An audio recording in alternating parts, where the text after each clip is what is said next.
मुझे खाना नज़र आता है और मुझे अपना आप भी नज़र नहीं आता।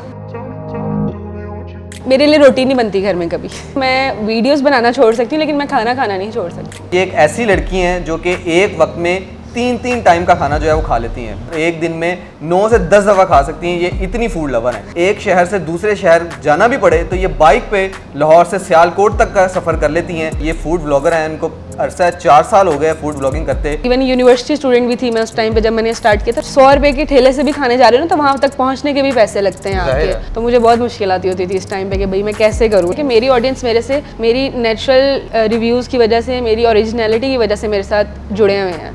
तो मैं चाहती हूँ कि वो कभी ख़राब ना हो, तो इसीलिए मैं खुद पे खुद ही इन्वेस्ट करती हूँ और ऑनेस्ट रिव्यूज़ देती हूँ। तो मैं वीडियो हटा देती हूँ लेकिन मैं झूठा रिव्यू अब तो बिल्कुल भी नहीं करती। पहले करती थी? जब कोई देखता नहीं था ना तब मैं कर लेती थी। ऐसा भी होता है कि आपको चीज़ अच्छी प्रेजेंट की जाती है और कस्टमर्स को होता है, ऐसे बहुत दफ़ा होता है। मेरे रिव्यू पे नेगेटिविटी बहुत ज़्यादा होती है लेकिन ऑब्वियसली मैं उस चीज़ को इग्नोर करती हूँ तो मैं आगे बढ़ रही हूँ। क्लिनिकल न्यूट्रिशनिस्ट और डाइटिशियन हूँ तो मुझे खाने के पोर्शंस का थोड़ा बहुत आइडिया है और ये भी पता है कि आपके हेल्थ पे इसके क्या इफेक्ट्स होते हैं। ये बाइक पे इतना ट्रैवल कैसे कर सकती हैं? एक्चुअली मुझे गाड़ी पसंद नहीं क्योंकि गाड़ी जब ट्रैफिक में फंसती है ना वो निकलती नहीं और हम लोग बाइक पे इजीली कहीं से भी निकल के चले जाते हैं, आगे अपनी मंजिल पे टाइम से पहुंच जाते हैं। अगर मेरी जिससे शादी होगी ना वो कभी भूखा नहीं मरेगा। बिस्मिल्लाहिर्रहमानिर्रहीम, आप देख रहे हैं नियो डिजिटल। मैं हूं फरहान ज़फ़र। इस वक्त मेरे साथ आमना अशरफ मौजूद हैं। ये फूड ब्लॉगर हैं, इनको अरसा 4 साल हो गए फूड ब्लॉगिंग करते और ये एक ऐसी लड़की हैं जो कि एक वक्त में 3 टाइम का खाना जो है वो खा लेती हैं। बिल्कुल जी, ये अगर नाश्ता करती हैं तो ये 3 दफ़ा नाश्ता कर सकती हैं। दोपहर का खाना खाना चाहें तो 3 दफ़ा दोपहर का खाना खा सकती हैं और रात का खाना खाना चाहें तो 3 दफ़ा रात का खाना भी खा सकती हैं और एक दिन में 9 से 10 दफ़ा खा सकती हैं। ये इतनी फूड लवर हैं। इसके साथ साथ इनकी एक और बड़ी यूनिक चीज़ है कि ये बाइक पे ट्रैवल करती हैं अपनी सिस्टर के साथ और खाने की इतनी शौकीन है कि अगर इनको एक शहर से दूसरे शहर जाना भी पड़े तो ये बाइक पे लाहौर से सियालकोट तक का सफ़र कर लेती हैं और जाके अपनी फूड ब्लॉगिंग करती हैं और अपने जो फूड का इनको शौक़ है खाने का वो खा लेती हैं। इनसे जानते हैं इनकी फूड ब्लॉगिंग का करियर कब शुरू हुआ और ये इतनी फूड लवर कैसे हुई और इतना ये खा कैसे लेती हैं। सबसे इम्पोर्टेंट, आमना बहुत शुक्रिया आपके टाइम का। Thank you. मुझे ये बताइएगा, हमने देखा लड़कियां तो बड़ी कॉन्शियस होती हैं अपने आप को लेकर, आप इतना सारा कैसे खा लेती हैं, पहले ये समझाएं। मुझे शुरू से आदत नहीं है कि मैं खुद को लेकर कॉन्शियस नहीं हूँ, तो बस मुझे खाना नज़र आता है और मुझे अपना आप भी नज़र नहीं आता। खाने का शौक ही कैसे हो गया, इतना कैसे खाती हैं? मेरी बचपन से ही मैं बहुत हेल्दी थी और बहुत शौक से खाना खाती थी। मतलब मेरा सारा ध्यान बचपन से ही, जब मैं पैदा हुई थी ना तभी मामा मुझे खाना दे के चली जाती थी और मैं दुनिया से हान भूल जाती थी कि भाई अब और कुछ नहीं है, सिर्फ खाना ही है मेरा सब कुछ। अच्छा, हमने कहीं ऐसी स्टोरीज भी देखी हैं, कोई होटल्स पे लोग होते हैं अक्सर मर्द हजरात ज़्यादातर देखे थे जो एक टाइम में 21-21, 22-22 रोटियां खा जाते थे। ऐसे ही है। फीमेल हम पहली दफ़ा देख रहे हैं जो 3 दफ़ा खाना खा लेती हैं। आपने बताया आपको इतनी भूख लगती है। हाँ जी, ऐसे ही है। तो ये सोच के आपने फूड ब्लॉगिंग शुरू की यार खाना तो है। हाँ जी, मैंने कहा कि मैं एक चीज़ कर रही हूँ तो उसका फ़ायदा फिर मैं दुनिया को भी दिखाती हूँ कि मैं क्या कर रही हूँ, तो फिर मैंने फूड ब्लॉगिंग शुरू कर दी। मैं यहाँ पे यही मिसाल देती हूँ कि मैं वीडियोस बनाना छोड़ सकती हूँ लेकिन मैं खाना खाना नहीं छोड़ सकती। अभी इस ईमान से बताएं कि घर का खाना खाए कितनी देर होगी? मुझे घर का खाना खाए बहुत देर हो जाती है। मतलब मुझे घर का, मेरे लिए रोटी नहीं बनती घर में कभी। बाहर ही आप हाँ जी, करती हैं, बाहर का ही खाना खाती हैं? जी। अच्छा, 3 टाइम हम जिस तरह जिक्र कर रहे हैं, आपने नाश्ता करना है, आपको शदीद भूख लगी हुई है, तो एक दफ़ा आप कितनी क्वांटिटी का फूड जो है वो खा सकती हैं? मैं ऐसे करती हूँ कि मैं एक दफ़ा मैं नाश्ते भी टेस्ट करती हूँ सही से, फिर हलवा पूरी भी खाती हूँ और फिर नाश्ते में वो ऑमलेट ब्रेड वगैरह सारी चीज़ें सब ट्राई करके तो फिर नाश्ता अपना पूरा करती हूँ। वैरायटी खाती हूँ पूरी। वैरायटी खा के, और आपने नेक्स्ट किसी डेस्टिनेशन पे जाना हो उसी दिन नाश्ते की रिकॉर्डिंग के लिए, तो आप वहाँ पे भी जाके खा सकती हैं? हाँ, बस थोड़ा बहुत कहवा पी लिया उसके बाद वहाँ जाके भी खाने की बहुत कैपेसिटी है माशाल्लाह। अच्छा, मुझे ये बताइएगा, हमने ये देखा कि आप अपनी सिस्टर के साथ ट्रैवल करती हैं, बाइक पे ट्रैवल करती हैं, इसके पीछे क्या कहानी है, थोड़ा सा भी समझाएं। मैं इसका जवाब ये दूंगी कि अगर मैं बहाने करना चाहूँ तो मैं बहुत बहाने कर सकती हूँ, मैं गली के बाहर तक भी नहीं जा सकती, लेकिन अब इतनी हिम्मत है कि बाइक पे हम लोग शहर से बाहर तक भी चले जाते हैं क्योंकि एक तो शौक है और ऊपर से इतना लोगों का प्यार मिल रहा है तो फिर हिम्मत आ ही जाती है करने की। अच्छा आमना, हमने देखा ये जो फूड ब्लॉगिंग है ये एक महंगा शौक है। ज़ाहिर है जब आप स्टार्ट करते हैं तब तो कोई रेस्टोरेंट या कोई भी आपको इदारा जो है वो उस तरीके से स्पॉन्सर नहीं करता, तो आपने ये स्टार्ट जब इनिशिएट लिया तो इसमें अपनी जेब से ही आप खर्चा करती थी सारा? जी, मैं अपनी जेब से खर्चा करती थी और बहुत मुश्किल से, मतलब मेरी बहन ने भी मुझे, मेरी छोटी बहन ने भी मुझे बार बार ये बात बताई थी कि तुम्हारी बहुत ज़्यादा इन्वेस्टमेंट लगनी है इस पे।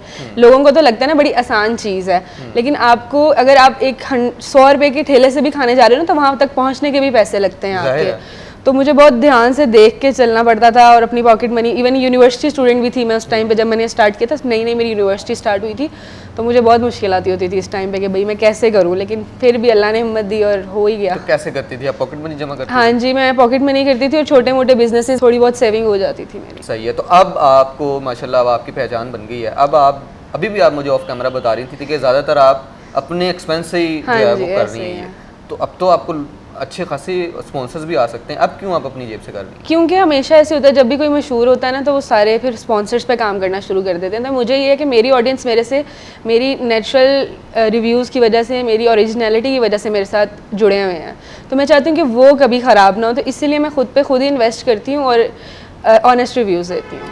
अच्छा, हमने एक और बड़ी तल्ख हकीकत है ये कि अगर आप कोई भी फूड ब्लॉगर देखें, ज़ाहिर है ये एक मिसाल, मेरी अपनी ओपिनियन है, तो वो बाज़ों का स्पॉन्सर के चक्कर में ये भी जो है ना आपको रिव्यू दे देता है कि ये खाना या ये टेस्ट बहुत अच्छा है। हाँ जी। तो ऐसा भी होता है? आप भी करती नहीं हैं? मेरी बड़ी दफ़ा रेस्टोरेंट ऑनर्स से लड़ाई भी हुई है और मैंने अक्सर रिव्यूज़ नहीं भी दी, और जब मैं ऑनेस्ट रिव्यूज़ देती हूँ तो फिर इस बात पे लड़ाई हो जाती है कि भाई आप ये वीडियो हटा दें, तो मैं वीडियो हटा देती हूँ, लेकिन मैं झूठा रिव्यू अब तो बिल्कुल भी नहीं करती। पहले करती थी?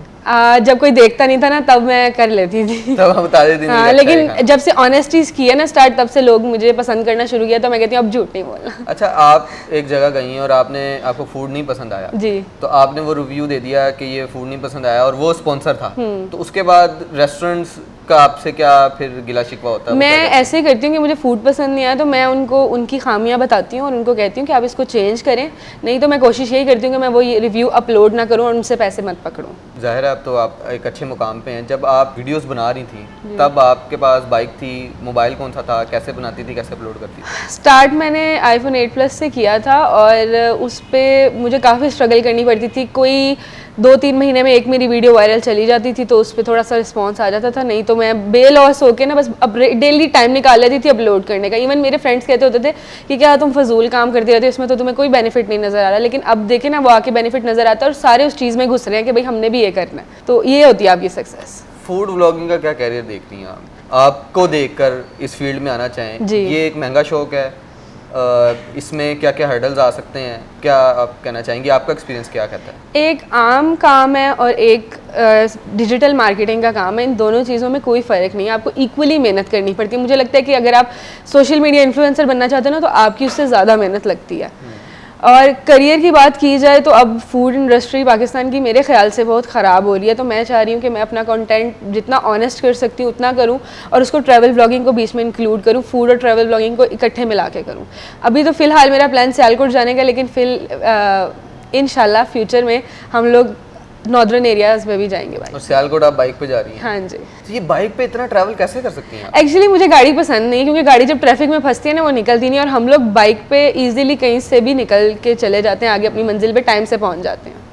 आपको कुछ रेस्टोरेंट्स वाले खुद से अप्रोच करते हैं, वो पहचानते हैं अगर आप किसी ऐसी अननोन फेस पे गई हैं जहाँ पे उन्होंने आपका कंटेंट देखा हो, वो फिर किस तरह से आपको ट्रीट करते हैं? वो ट्रीट अक्सर तो पता चल जाता है तो फिर वो मुझे बेस्ट से बेस्ट सर्व करने की कोशिश करते हैं, और अक्सर तो ऐसे भी कोशिश करते हैं कि बिल ना देना दें, आपको बिल ना देना पड़े, आप हमें रिव्यू, मतलब लोग देखते हैं कि भाई फ़ायदे की नज़र से कि भाई ये हमारे रेस्टोरेंट का रिव्यू दे दे और मतलब हमारा काम हो जाए। ऐसा भी होता है कि आपको चीज़ अच्छी प्रेजेंट की जाती है और कस्टमर्स को वो होता है, ऐसे बहुत दफ़ा होता है, लेकिन मैं फिर उनको यही कहती हूँ कि अगर किसी को नहीं सर्व हुआ मुझे वो प्रूफ भेजे, मैं वो वीडियो हटा दूंगी, मैं उसका साथ दूंगी ऑब्वियसली। तो सोशल मीडिया सार्फिन का क्या रिस्पॉन्स आता है किसी भी आपके रिव्यू पे? मेरे रिव्यू पे नेगेटिविटी बहुत ज़्यादा होती है, लेकिन ऑब्वियसली मैं उस चीज़ को इग्नोर करती हूँ, तो मैं आगे बढ़ रही हूँ। लास्टली बस जाते जाते बता दीजिएगा कि आप अपने आप को कैसे मेंटेन रखती हैं? ज़ाहिर अब इतना खाना खाना है, उसके बाद एक्सरसाइज है, डाइजेस्ट करने के लिए क्या ड्रिंक लेती हैं आप? अच्छा, मैं आपको बताती हूँ, इस बात का जवाब ये है कि अगर मैं सब कुछ खाती हूँ ना तो ये कोशिश नहीं करती कि मैं ज़्यादा से ज़्यादा अनहेल्दी खाऊँ। इवन मेरे सामने किलो किलो फ्रूट होता है ना, मैं वो भी खा जाती हूँ ये सोच के कि ये मेरी हेल्थ पे कोई अच्छा इफेक्ट भी करेगा, कि भाई मैं अच्छी चीज़ें भी खाती हूँ और साथ अनहेल्दी का भी मिक्स करती हूँ, तो मतलब इस वजह से मेरी सेहत सही रहती है। अनहेल्दी क्या मतलब? कोई बाहर का खाना? हाँ जी, बाहर का खाना, प्रोसेस्ड फूड्स जो होते हैं, मैं बेसिकली मैंने आपको बताया था मैं क्लिनिकल न्यूट्रिशनिस्ट और डाइटिशियन हूँ, तो मुझे खाने के पोर्शंस का थोड़ा बहुत आइडिया है और ये भी पता है कि आपकी हेल्थ पे इसके क्या इफेक्ट्स होते हैं। तो मैं बेसिकली ध्यान रखती हूँ अपनी सेहत का। अगर मैं सुबह उठी हूँ तो मैं कोशिश करती हूँ कि कोई ऐसी चीज़ कंज्यूम करूँ जिसका सारा दिन मेरे पे इफेक्ट सही रहे। उसके बाद बॉडी की एब्जॉर्प्शन कम हो जाती है, उसके बाद मैं थोड़ा सा फिर अनहेल्दी खाना शुरू कर देती हूँ, क्योंकि वो तो ज़रूरत है, मेरा काम है ये। फिर अब हम आपसे ये भी सवाल पूछेंगे, लाहौरी इस वक्त क्या खा रहे हैं? लाहौरी सही ऑनेस्ट बताइएगा, हाइजेनिक फूड मिल रहा है यहाँ पे कहीं पे? नहीं, यहाँ कहीं पे भी नहीं मतलब अनहेल्दी तो बहुत ज़्यादा मतलब हमारा हो गया। जितना भी प्रोसेस्ड खाना है ना, आप उसको जितना मर्जी हेल्दी कहो, वो हेल्दी नहीं होता। किसी मर्जी महंगे रेस्टोरेंट में चले जाएं आप, ऐसा ही है? जी बिल्कुल ऐसा ही है। मतलब होता है, हमने देखा है कि बहुत बहुत बड़े रेस्टोरेंट्स के किचन्स जो हैं उनमें जब फूड अथॉरिटी जाती है जी। तो वो बहुत बहुत पुरानी उन्होंने चीज़ें रखी होती हैं। नहीं, मैं इस सेंस में बात नहीं कर रही, मैं इस सेंस में बात कर रही हूँ कि हाइजीनिक मिल जाता है खाना, most of the time hygienic खाना मिल जाता है, लेकिन वो हेल्दी नहीं होता। जो खाना ऑयल्स में फ्राई हुआ है या किसी स्पेसिफिक प्रोसेस से होके गुजरा है, वो आपके लिए, आपकी सेहत के लिए अच्छा नहीं होता। बेसिकली अब यहाँ पे हमारी जो इन्वायरमेंट में चिकन यूज़ होता है, उसको कहते हैं कि इंजेक्शंस लगाया होता है, तो वो क्या आप एक्सपेक्ट करेंगे वो सेहत के लिए अच्छा होगा?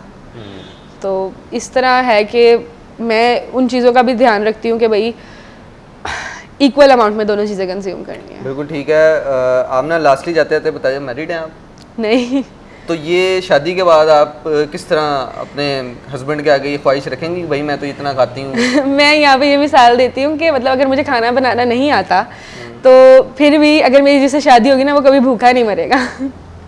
अच्छा, यानी कि आप उसको अपने साथ लेके जाया करेंगे, उसको खाना खिलाया करेंगे, अपने जितना ही खाना खिलाए, वो बेचारा अगर ना खाए फिर तो मैं शादी नहीं करूँगी। बिल्कुल ठीक है जी। आमना अशरफ हमारे साथ मौजूद थी और जिस तरीके से ये अपनी व्लॉगिंग जर्नी बता रही थी, इनका एक्सपीरियंस भी है, और जिस तरह हम आपको बता रहे हैं कि ये बहुत ज़्यादा फूड लवर हैं, और ये इतनी ज़्यादा फूड लवर हैं कि बाइक पे भी ट्रैवल कर लेती हैं, ऑनेस्ट रिव्यूज़ जिस तरह दे रही हैं, और कहीं पे कोई चीज़ नहीं भी पसंद आती तो ये बता देती हैं। एक और चीज़ लास्ट बच जाते थे, बता दें आप, बड़ा हमने देखा अपनी वीडियो में बड़ा बेबाक होके बोल रही हैं। हाँ, यानी कि हमने देखा है कंटेंट बनाने के लिए तो लड़कियां बड़ा बन सवर के भी बोलती हैं। एक टाइम था जब ये बन सवरने वाला कंटेंट चलता था, लेकिन आजकल लोग ऑनेस्टी पसंद करते हैं कि आप जो ओरिजिनल हो वैसे ही रहो। और जब से मैंने अपना ओरिजिनल लोगों को दिखाना शुरू किया तो लोगों ने मेरा कंटेंट पसंद करना शुरू किया, तो मैं कहती हूँ मैं इसको ही कंटिन्यू करूँ। बिल्कुल ठीक है जी। आपको आमना की कहानी कैसे लगी है हमें कमेंट सेक्शन में लाजमी बताइएगा। न्यू से मुझे इजाज़त दीजिए, अल्लाह हाफ़िज़।